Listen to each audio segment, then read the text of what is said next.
내가 만드는 복지국가 만복라디오 시즌3. 안녕하세요. 저는 진행을 맡은 솔로 몽입니다. 가난한 어르신께도 기초연금 20만 원 드리세요.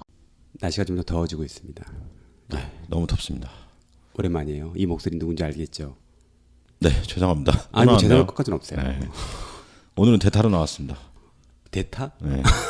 복순이가 어제 또 이 밤을 샜더라고요. 네네. 그래서 오늘 아침에 못 나왔는데, 네네. 제가 부득이 대타로 나왔어요. 대타가 보통 한 타석 나오는 건데 네. 너무 많이 하시는 것 같아. 벌써 시즌 3 3타석째야. 네, 이건 지명타자 아니야? 지명타자 이거? 네네. 조만간 빨리 제 목소리를 들을 수 없으시게끔 노력하도록 하겠습니다. 네, 안녕하세요. 네, 역기민여입니다. 근데 얘기 들어보니까 제가 출연한 이후에 네. 뭐 조회수도 좀 늘어나고 뭐 해외 진출도 더 널리 됐다라는 그렇죠. 소문이 있던데. 네네네. 제가 그래서 이 통계가 다 나와요. 나와요? 이 방송하는 통계가 나오는데 지금까지 만복 라디오 누적 방문자 수가 13,000여 명 네네. 돌파했고요. 시즌 2까지 청취 지역이 2개국이었습니다. 우리나라와 유나이티드 스테이츠였는데 캐나다하고 필리핀 두 개의 나라가 더 늘어나서 네네. 청취 지역이 지금 4개국으로. 4개국으로. 네네, 그렇죠. 북미 대륙과 네네. 아시아 이쪽에서 저희가 이제 빨리 유럽이나 그쵸, 남미, 아프리카 지금 월드컵 한창 진행 중이잖아요. 네네. 우리 만복 라디오도 이렇게 전 세계적으로 더 뻗어 나가야 될 것 같습니다. 함께 복지국가를 만들자. 그렇죠. 우주복지네, 우주복지. 네, 세계 복지. 예. 네, 알겠습니다. 오늘은 건강보험료 부과체제에 관련된 내용이었는데요. 네, 그렇죠. 워낙 그 전국 상황이 세월호 참사 이후 그다음에 공직 지명하는 데서 국정 파행이라든가 이런 걸 몰리다 보니까 잘 모르지만 이쪽 복지 분야 참 중요한 이슈가 많았는데 네네. 그 중요한 이슈를 혹시 묻히려고 이렇게 만든 건 아닌가 하는 의심까지 듭니다. 그렇죠. 저는 소득 중심 원칙으로 개편하자라는 남재용 내가 만드는 복지가 연구 모임이고요. 연세대학교 사회복지학과에서 박사과정에 있는 선생님 모시고 네네. 말씀 들어보겠습니다. 그런 의혹을 가질 수가 있죠, 그죠? 그죠? 네. 그럼 전화 연결 해보겠습니다. 네. 여보세요. 네, 안녕하세요. 예, 네, 안녕하세요. 안녕하세요, 역기민여입니다. 예, 안녕하세요. 남재용 선생님, 저는 진행을 맡은 솔로몬입니다. 예, 소리가 왜 이렇게 멀죠? 멀어요? 멀어요? 예. 그래요? 그렇구나. 남재용 선생님과 저의 관계가 아닌가 싶어요. 그럴 리가요. 직접 나오셨으면 좋았을 텐데. 역기민여도 보고. 그러게 말입니다. 네, 저는 아도니스고요. 네네, 안녕하세요. 네. 우리 방송 듣고 계신가요? 평소에? 사실 매회 다 듣지는 못하고요. 듣는 날도 있고 못 듣는 날도 있고 그렇습니다. 그러시군요. 우리 만복 라디오가 지금 4개국에서 청취하고 있어요. 예. 네네. 예. 그래서 예. 남재욱 선생님이 지난번에도 한번 출연하셨죠? 네, 지난번에도 한번 출연했었죠. 그때도 건강보험 네. 부과체계. 그러니까요. 예. 네. 이번에 또 달라진 내용 한번 더 들어보겠습니다. 예. 네. 이 컬럼의 내용을 잠깐 읽다 보니까 야사를 본 듯한. 야사. 예, 그렇죠. 14일 건강보험에 부가제적 올라서 어떻게 이렇게 쭉 나가더라고요. 네. 잘 들었습니다. 잘 들었습니다. 하여튼 이렇게 대충 이어지는 내용을 본데 참 오랫동안 논의가 돼왔지만 결국은 아무것도 못 하고 있는 그 건강보험 부가체제 같은데 네, 현재 맞습니다. 이렇게 된 칼럼에서도 있지만 기본적인 그 스토리라고 하나요? 네네. 내용을 잠깐 좀 소개시켜 줄 수 있겠습니까? 근데 현재 부가체계가 형성된 과정은 이제 아시다시피 저희가 이제 90년대까지만 해도 건강보험이 여러 개의 조합으로 나눠져 있었고요. 네네. 그리고 이제 각 조합마다 서로 다른 이제 보험료를 부과하는 규칙들을 가지고 있었는데, 그렇죠. 이제 그거를 90년대 말에 이제 그 조합들을 통합을 하고, 그리고 2000년대 초에 재정 통합까지 진행하는 과정에서 이제 하나의 단일한 그 부과 체계, 그러니까 하나 그 보험료를 걷기 위한 규칙을 하나의 규칙으로 하지 못하고 이제 임금 노동자 중심인 직장 가입자와 이제 그 임금 노동자가 아닌 분들이 많은 지역 가입자들에 대해서 서로 다른 규칙을 적용하게 된 게 지금 50개까지 이어져 온 것이 되겠고요. 네네. 2000년대 초에 처음에 이제 통합 부가 체계가 만들어질 때부터 이 부분은 사실 말이 많았습니다. 그때 이미 뭐 이런 식으로 부가 체계를 하는 건 굉장히 임의적이다라는 논의들이 많이 있었고, 심지어 이제 건강보험 통합 자체를 반대하는 그 반대론자들이 헌법 소원을 제기할 때도 그 헌법 소원에 대한 그 근거의 하나로 이렇게 그 하나의 통합 체계로 있으면서 서로 다른 규칙을 적용하는 거는 맞지 않다, 이런 식의 근거로 이용됐던 부분도 있고요. 형평성에 대한 문제 제기였네, 그죠? 예, 맞습니다. 네. 그러니까 뭐 그 당시에 많이 논의됐던 거는 이제 지역가입자는 이런저런 규칙을 넣어놓긴 했지만 소득이 파악이 잘 안 되니까 적게 내고, 네네. 직장가입자가 많이 내서 직장가입자가 손해다, 이게 이제 당시의 기본적인 논의였는데요. 네. 근데 이제 그 칼럼에도 나와 있지만 지금은 사실 꼭 그렇게 말할 수 있는 거는 아닌 부분들이 있죠. 왜냐하면 그 직장가입자, 지역가입자 자체가 사실은 소득 자체가 차이가 많이 나기 때문에 네.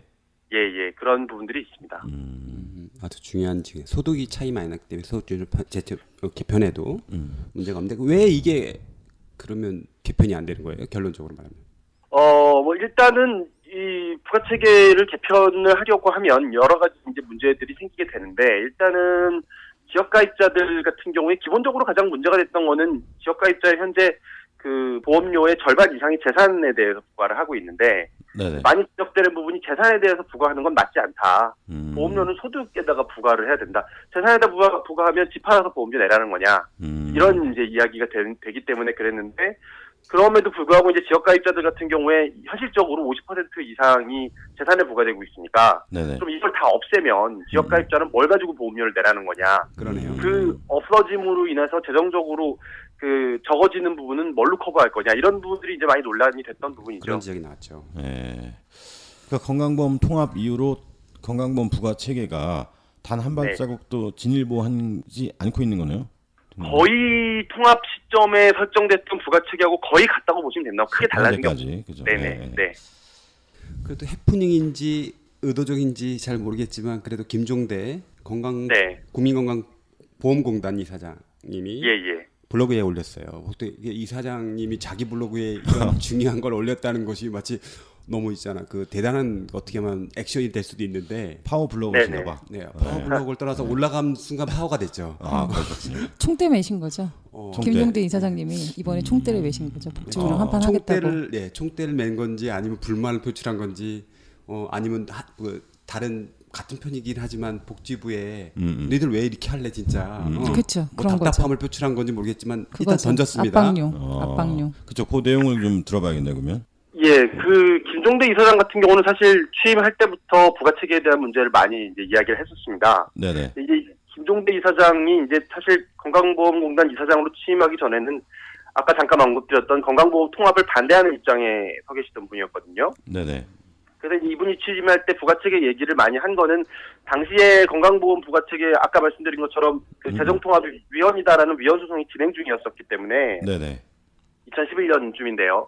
그래서 김종대 이사장이 그 부분을 많이 언급하는 거는 이 헌법소원 문제 때문에 그 본인의 그 통합 반대 입장하고 뭔가 발을 맞춘 거 아니냐라는 사실 관측이 많았던 게 사실인데, 네네. 뭐 실제로 그 당시 헌법소원은 뭐 그 재판관 전원일치로 이거는 문제가 없다, 건강보험 통합하는 게 맞다라는 결론이 났고, 합헌 그때 결정. 이후로도 합헌 그렇죠. 결정이 났고요. 네네. 그때 이후로도 김종대 이사장은 부가체계 문제는 계속 언급을 하고 있습니다. 사실은. 그래서 이제는 뭐 그 당시에도 물론 그 당시에도 이미 뭐 조합주의를 통합을 해서는 안 된다 이렇게 주장한 건 아니었고, 네네. 그 부가체계가 잘못되어 있다라는 주장을 했던 거고, 그 연장선에서 현재도 많이 주장을 하고 있는 상태고요. 네. 이번이 처음이 아니고 사실은 작년 하반기 정도에도 네. 한번 요런 이제 이야기가 있었습니다. 그러니까 그 공단에서 건강보험을 그 소득 중심 단일 부가체계로 가겠다고 이야기를 하고, 복지부에서 아니다, 그거는 지금 아직 검토 중인 거고 결정이 된 게 아니다라고 이야기하는 단계가 한 번 전에도 있었고요. 네네. 이번에도 좀 있는 상태인데 기본적으로는 약간 이견이 있는 것 같습니다. 공단하고 보건복지부 간에 약간 이견이 있는 걸로 보여지고요. 네. 공단 같은 경우는 김종대 이사장의 뭐 정확한 의도는 알 수 없지만 어쨌든 부가체계를 개편하는 것을 하나의 본인이 이사장으로 있는 동안 이루어야 되는 업적 같은 것으로 생각하고 있는 걸로 보여지고요. 네, 뭐 그런 상황인 것으로 생각됩니다. 예. 요번에 한 건 해야겠다. 이렇게 마음을 먹으셨나 봐요. 그죠? 이거는 어떻게든 내가 하겠다. 이런 의지가 굉장히 강한 걸로 보입니다. 예. 그렇군요. 김종대 이사장님 맨 처음 취임할 때 네. 과거에 그 건강보험 통합을 운동했던 분들은 우려가 많았죠. 그렇죠. 건강보험을 그때, 다시 쪼개놓지 않을까 막 이런 우려들을 많이 했었는데 그때 보건의료 시민사회에서 그래서 논평도 내고 그랬어요. 그랬었죠. 우려의 그런, 논평을. 그때부터 좀 이슈가 있었던 분이셨죠. 이분이 나중에 야당으로 가려고. 그러니까. 아 죄송합니다. 네네. 근데 네. 일단 그거를 사람들이 잘 모르실 것 같아요. 그러니까 지금 우리나라 사회보험 중에서 네. 그런 그 자산, 그러니까 재산에다가 보험료를 부과하는 건 유일하게 이제 건강보험 지역가입자밖에 없거든요. 네. 재산에다 어떻게 부과를 하고 있는지 사람들이 사실 좀 잘 몰라요. 저희 보험료 내고 있는데 아세요? 저도 잘 몰라요. 어디에 얼마가 지금부터는 재산이 아세요? 없기 때문에. 네, 남정 선생님 제 경우를 말씀드려도 네. 제가 포춘지 선정 세계 24위 기업에 있을 때는 직장 가입자로서 네네.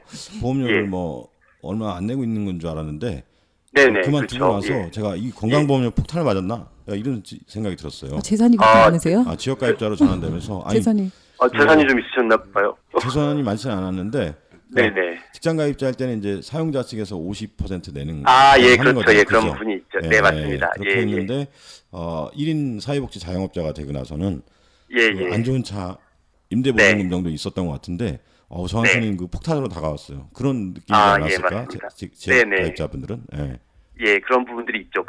지금 이제 아까 잠깐 말씀드린 거에 설명을 하면 지금 직장 가입자는 소득에다가 일정 퍼센트, 우리가 이해하기 아주 쉽죠. 네. 지금 한 6% 정도 되는데 5.99%인데, 네네. 이제 소득에다가 5.99%를 곱해서 보험료를 내고, 그거를 사용자와 이제 노동자가 절반씩 내는 체제를 가지고 있고요. 네네. 지역 가입자는 굉장히 복잡합니다. 이거는 아마 가입자 본인이 자기가 얼마 내는지 계산하기가 사실상 어렵지 않을까라는 생각이 들 정도로 복잡한데요.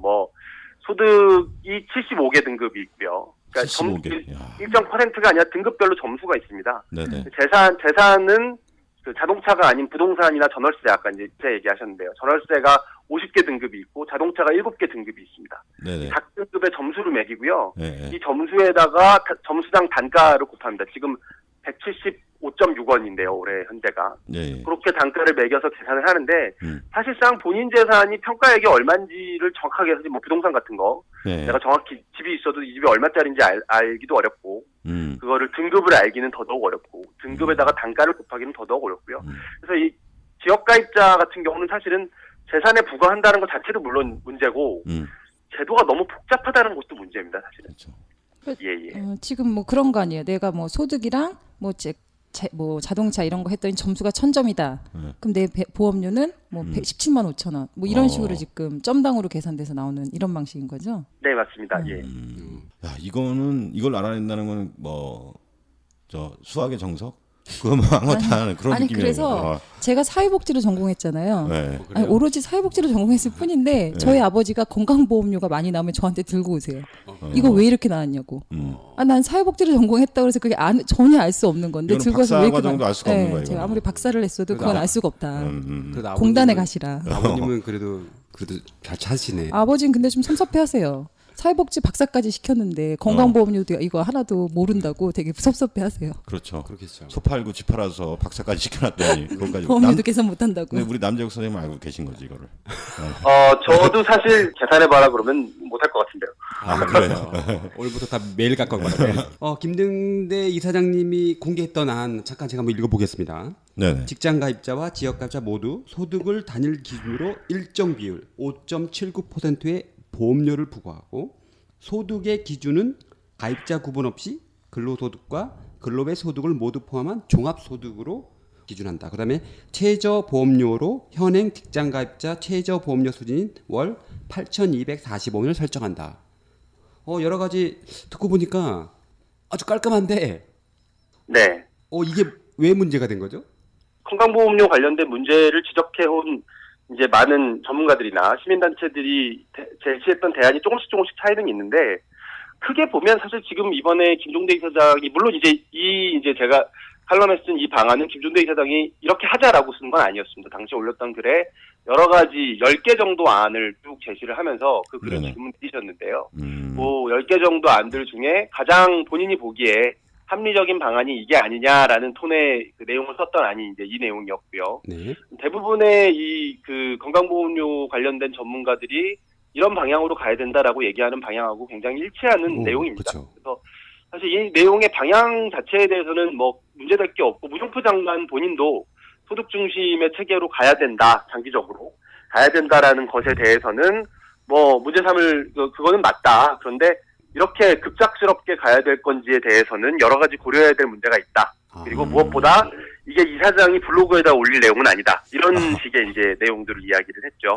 그러면 지금 그러니까 김종대 이사장이 내놓은 안이나 그 이제 소득 중심 부가 체계로 가자라는 이 안이 복지부나 뭐 시민사회단체나 특별히 이견은 없는 거잖아요. 네, 크게 이견을 소소한 쟁점들이 좀 있는 거고, 그러면 복지부는 이렇게 성급하게 갈 게 아니다라고 하는 게 지금 복지부의 입장인 건가요? 복지부가 공식 입장을 제시하지는 않았습니다. 일단은 복지부는 이 내용은 아직까지는 논의 중인 내용이고, 이런 식으로 좀 언론에 오르내리는 거는 좀 불편하다라는 정도의 이야기를 한 거고요. 복지부는 어떤 생각을? 그 문영표 장관이 이제 했던 얘기는 이제 이렇게 되면 이제 뭐 쉬운 얘기입니다. 그러니까 이렇게 소득 중심으로만 내게 되면 공식적인 소득을 갖지 않은 이제 고자산가라는 사람들이 있잖아요. 그러니까 네네. 저는 소득이 실제로 있는지 없는지는 몰라도 어쨌든 뭐 세금을 내고 있는 소득은 없으면서 뭐 타워팰리스에 집이 한 채 있다. 이런 사람들 같은 경우에 이런 체계로 가면 보험료를 내지 않게 된다라는 거죠. 그건 뭐 사실 이거는 뭐 그런 예시, 특수한 사례의 예시를 드는 것에 다른 목적이 있는지는 몰라도 습관적으로 듣기에는 그런 문제가 있겠구나 이런 생각이 드는 내용입니다. 그렇죠. 예. 문영표 장관이 직접적으로 언급한 거는 이제 그런 케이스를 언급을 했고요. 예. 그리고 그 후에 이제 일간지들에서 일부 이제 보수 일간지들에서 이런 내용에 대해서 반대 입장에 대한 글들을 쓴 것에도 대표적으로 나와 있는 내용이 이제 그런 내용입니다. 그러니까 저는 약간 의혹이 드는 게 뭐냐면, 네. 그러니까 지금 요지는 모든 소득에다가 보험료를 부과하자는 거잖아요. 네네. 네네. 그러면 어떤 느낌이 드는 거냐면 국민들 입장에서는 이거는 그냥 증세랑 같은 거예요. 그렇잖아요. 사람들이 내면 세금이든 보험료든 국가에다 뭔가 낸다라고 생각하면 세금을 더 낸다는 생각을 하게 되는 거죠. 그러니까 정부 입장에서는 그런 생각이 드는 거지. 증세 안 하겠다고 했는데 뭔가 보험료를 소득에다 다 부과를 하게 되면 증세 효과를 갖게 되니까 정치적으로 이게 좀 압박이 될 것 같은 위협이 되지 정치적 않을까. 부담. 예, 정치적 부담 때문에 물론 뭐 다른 이제 뭐 명분은 다른 이유를 대지만 네네. 그런 부분들이 좀 크게 작용하지 않을까 이런 생각도 좀 드는데 그렇지 않을까요? 그리고 이제 여러 가지 이제 좀 그런 부분들이 있는 게 이렇게 이제 바꾸게 되면 네. 다양한 형태의 소득에 대해서 이제 그 파악을 해서 거기에 대해서 보험료를 내야 되는데 네네. 그 기존의 다양한 형태의 소득이라고 하지만 임금 소득이나 예. 사업 소득은 많이 파악이 되어 있거든요. 보통의 그렇군요. 일반적인 경제 활동을 하는 사람들의 소득은 많이 파악이 되어 있는데 파악이 주로 안 되어 있는 게 이제 재산에 대한 소득들입니다. 대표적으로 뭐 금융소득이라든가 네. 그리고 또 그 뭐 임대소득 임대소득. 이런 부분들이 좀 잘 파악이 안 돼 있죠. 네. 그러니까 이런 부분들이 예를 들면 지금 금융소득 종합과세도 2천만 원을 기준으로 내고 있는데 네. 네네. 이 방안대로라면 2천만 원 이하의 금융소득에 대해서도 다 이제 세금을 매기게 되는데 그렇다 보면 이제 그 아까 말씀드린 타워팰리스에 집이 있는 사람이 정말 소득이 없을까? 라는 이제 질문을 저희들이 스스로 해보면 이제 드러나 있지 않았던 소득들을 파악해야 된다라는 사회적인 압박이 점점 강해지는 측면이 있는 거죠. 그렇죠. 예, 그런 부분들도 영향을 미쳤을 거라고 생각을 합니다. 큰 건물 갖고 있는 소득이 없는 사람이라고 하지만 영세 자영업자라든가 농어민 같은 아직 소득이 없는 사람도 배제되는 논리가 발생하기 때문에 네. 실제로 그래요. 소득이 없으면 타워팰리스 조금씩 팔겠죠. 유지하려면 그게 간단한 문제인데 그게 그 유지한다 보면 어딘가 소득이 있을 것이다 해가지고 그 찾으면 되는데 거꾸로 현재 제도를 묶어놓고 아무것도 안 하다 보니까 오히려 음성 소득이 점점 더 늘어나는. 파야 커지는 거 아닌가 개인적으로 이렇게 생각하고 있고요. 그리고 거기 사시는 분들이 뭐 또 현금 그거 안 돌리겠어? 돌리겠지. 역시 포춘지 생각하면 그렇죠. 아니 타워팰리스에 살려면 네. 한 달에 에어컨 비만 얼마고 그러니까 그렇죠. 난방비만 해도 얼만데. 그러니까 소득을 파악하는 거에 틀을 만드는 계기가 되고 이 조세 정의를 확립되는 계기가 되고 다시 그 적절한 세금을 부과되는 체제로 가는 것을 하는 것을 막으려는 의도가 아닌가. 조만간 한번 살아봐야겠네. 거기 어떻게 역시 포춘지는 그렇죠. 예. 타워에만 사는 거 아니에요? 타워? 그럴 수도 있죠. 이거 외에도 우리가 그 여러 가지 얘기를 주는데 과제를 몇 개를 말씀해 주셨어요. 네네. 건보 재정을 누리는 과제로서 건강보험 하나로 네. 운동을 주고 계셨는데 이런 과제들에 대해서 좀 설명해 주시겠습니까, 선생님? 이제 아까 처음에 말씀드릴 때 이제 지역가입자 같은 경우에 이제 전체 보험료의 50%가 재산에 대한 보험료다. 네네. 그렇기 때문에 이거를 소득 중심의 체계로 일원화하게 되면 지역가입자의 이제 보험료는 상당 부분 적어질 것이고 전체적으로 네네. 볼 때 예. 그 이제 없어진 보험료는 어디서 생겨나냐 보험 네네. 재정이라는 측면에서 볼 때 물론 이번에 김종대 이사장이 내세운 안에서는 이 내용이 재정 중립이다. 다시 말해서 이 제도를 바꾸든 바꾸지 않든 건강보험의 총 재정은 그대로다라고 얘기를 했습니다. 예, 예. 그 내용이 이제 가능한 이유는 직장가입자들의 소득 범위가 지금은 대부분의 직장가입자들은 임금소득에만 내고 있는데 네네. 이거를 아까 말씀드린 것처럼 뭐 임대소득이나 금융소득을 포함해서 내게 되면 거기서 보험료 수입이 늘어나고 그러면 지역가입자가 좀 적어지더라도 종합적으로는 비슷하게 될 것이다 라는 이제 이야기였습니다. 네네. 근데 사실 그 시뮬레이션 그 모의 운영을 한 결과에 대한 데이터를 보지 못했기 때문에 이걸 뭐 단언해서 말할 수는 없는데 네네. 한 2012년경에 건강보험공단에서 냈던 자료에만 해도 소득중심 부가체계로 일어날 경우에 재정적인 문제에 대한 우려가 담겨 있고요. 그래서 그 당시에는 기억하실지 모르겠지만 소비세로 건강보험료를 일부 네네. 메꾸겠다 이런 이제 논의들이 그 당시에는 있었습니다. 근데 이제 이번에는 이제 그 내용이 다행히 언급되지는 않았지만 네네. 앞으로를 생각해 보면 이제 인구 고령화가 이제 뭐 다들 알고 있지 않습니까? 인구 고령화가 이루어지면 당연히 병원 이용이 늘어나고 그로 인해서 의료 재정은 커져야 되는 문제가 생기게 되고요. 예. 그리고 또 저희가 항상 이야기하자면 건강보험 보장성이 지금 낮기 때문에 네네. 보장성을 확대해 나가야 되는데 그것도 역시 이제 재정 수요가 들어가는 문제고 이런 상황들을 고려를 한다면 이 재정을 어떻게 확보를 할 거냐 부가체계 개편까지 해서 생각을 해보면 그거를 이제 과거에 논의됐던 것처럼 소비세 같은 방식으로 이제 메꾸게 되면 소비세라는 거는 그 역진적인 세금이다라고 이제 많이 이야기가 됩니다. 왜냐하면 네네. 소득을 많이 벌 네네 간접세죠. 간접세를 말씀하시는 거죠? 예. 예. 간접세이기 때문에 이제 이거는 소득에 비례를 하는 게 아니라 그 사람들이 반드시 사야 되는 물건들에 대해서 이렇게 붙이는 세금이기 때문에 네. 부자나 부자나 가난한 사람이나 크게 다르지 않은 금액을 내게 되거든요. 네네. 이런 식으로 이제 재정을 메우는 거는 사회연대 정신에 입각한 사회보험에는 맞지 않다. 예. 이렇게 보면 이제 이런 그 차제 건강보험 부가체계 개편을 이야기하면서 보험 재정의 문제를 우리가 정면으로 건드린다면 이거에 대한 해결책은 건강보험 하나로다. 보험료를 더 내고 이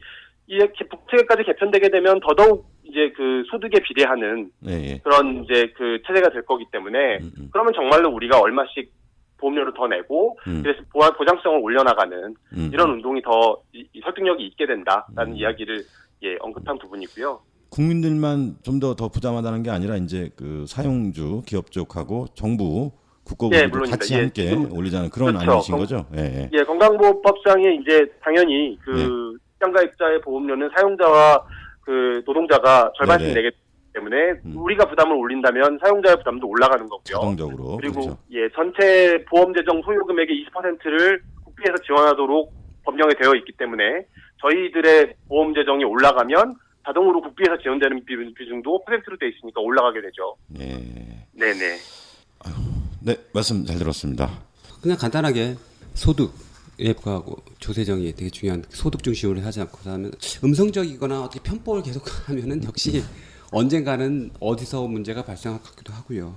그다음에 역시 여러 가지 과제 중에서도 여러 가지 많은데 당연히 이렇게 되면은 이제 종합소득에 관련된 그 제도를 말하는 것뿐만 아니라 저소득층 보험료 지원 같은 현재까지 약간 사각지로 여전히 남아 있는 그런 과제도 많이 하셨는데.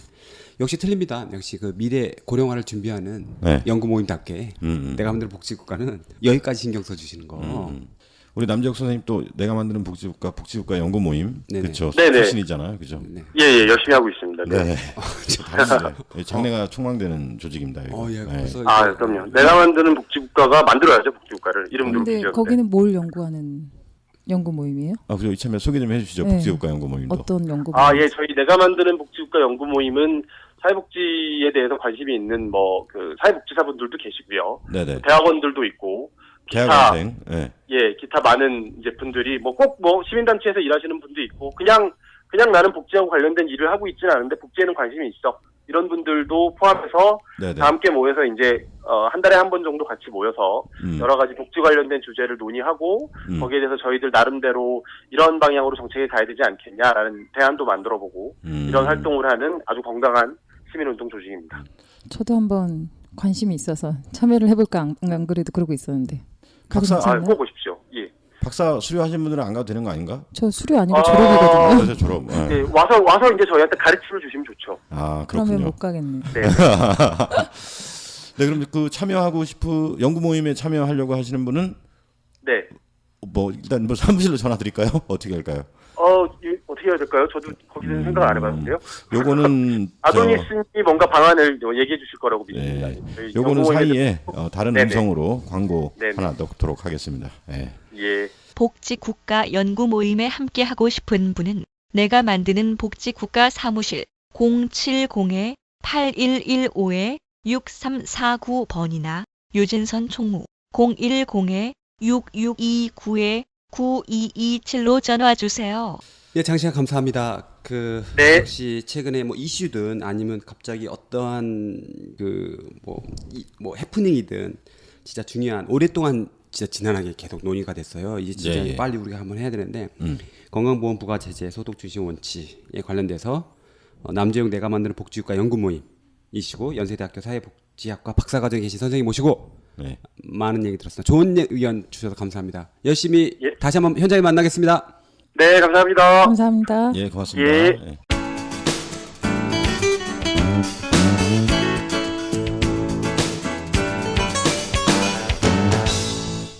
소득 중심으로 개편하자는 것은 역시 저는 이렇게 봐요.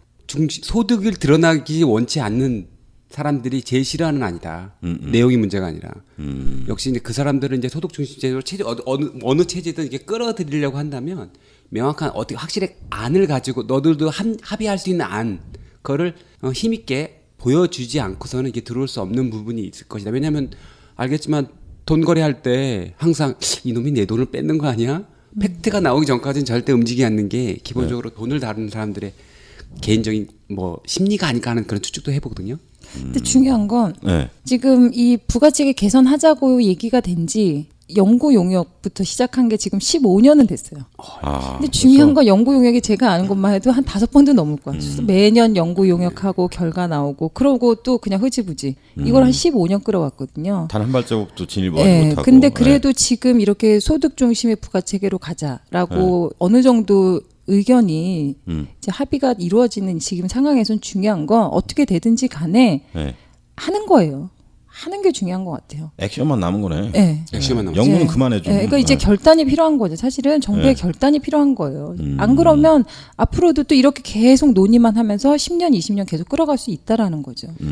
이제는 좀 결단을 하고 네네. 좀 확실하게 부가체계를 이제 통합해서 개선할 행동이 필요할 때다. 뭐 네네. 이런 생각이 듭니다. 보건복지에 행동하라. 보건복지에 관련된 어떤 정책이 하면 그 역사적인 것까지는 말을 안 하더라도 예, 예. 아주 그 체제를 바꾸는 아주 획기적인 사건이긴 한데 이 아까 봤던 결단을 못하는 것이 역시 그쪽이 한계가 아닌가 예, 예. 개인적으로 이 소득 중심의 부가체제를 부과하는 것에 대해서 네네. 예를 들어서 결단이 지금 이제 필요하고. 뭐 그런 내용의 역으로 생각해 보면 그런 거 있죠. 왜 내가 소득이 드러날까 봐. 아, 그러니까 지금 현재 이 지역가입자에 그 있는 사람들에 대해 하지만 거꾸로 보면 기존에 드러난 소득 외에는 드러나지 않는 거기 때문에 저는 그걸 드러나는 것을 겁내하는 사람들의 의외로 파이가 크다. 생각보다 그런 의혹을 계속 갖고 있는 거죠. 남 선생님 말씀 들어보니까 그것도 그렇고 김종대 이사장이 국민건강보험공단이 보건복지부 그 기관이잖아요. 네, 산하기관인데 삐지셨나? 그래서 얘가 잘 안 통해가지고 이렇게 블로그 이렇게 작게 원래 그냥 서면으로 이렇게 제안하고 이제 보고하면 되는 거 아닌가? 그러니까 산하기관장은? 복지부에서 안 네. 해가지고 작년에 네. 부가체계 개선하겠다고 복지부에서 위원회를 만들었어요. 네. 만들어 놓고 하는 것처럼 하다가 네. 올해 들어서 한 번도 회의를 개최를 안 한 거죠. 진척을 안 시키니까. 그러니까 안 불러주니까 삐지신 예, 거네. 그러니까 이 사장님 그러면은. 입장에서는 네. 이거 진짜 하겠다는 거냐 말겠다는 거냐. 그럼 내가 이제 뭔가 총대를 메고 네. 자극을 줘야겠다라고 해서 올렸던 있었다는 후문이 있더라고요. 이거 들어보니까. 후문이. 네. 그러니까 복지부에서 그래서 또 바로 회의를 열었어요. 그래서 어제 8차 회의 부가체계 개선 기획단 회의를 어제 열었어요. 복지부에. 그러니까 더 삐지면 안 될 것 같으니까 그죠? 네. 사고 칠까봐. 열었네. 더 큰 그쵸? 사고 칠까봐. 네. 보통 그런 거 있잖아요. 그 해라 했는데 또 해라 그러니까 그럼 내가 한 대로 안을 말고 다른 안을 갖고 오라는 거냐? 아니야, 해라. 계속 해라만 하니까 계속 이제 네. 이 공적인 장으로 약간 그 오픈된 듯한 느낌? 아까도 참 역기민님께 말한 것처럼 이게 바로 이제 그 가장 민감하잖아요. 세금, 그쵸. 돈 문제가 걸리기 네. 때문에 아마 방향은 일치돼도 이것이 조세 정의가 확립되는 걸 원치 않는 분들이 있었다는 거죠. 저는. 우리 국민들은 건강보험료가 이제 사회보험료인데 그래서 사실 이제 준조세격으로 이렇게 세금 더 내는 걸로 이렇게 인식들 하고 계시니까 그죠? 네, 그렇죠. 난 이해가 안 저는- 돼요, 솔직히. 국가에서 몸도 바치는데 네. 0.1% 세금을 못 바친다는 건데.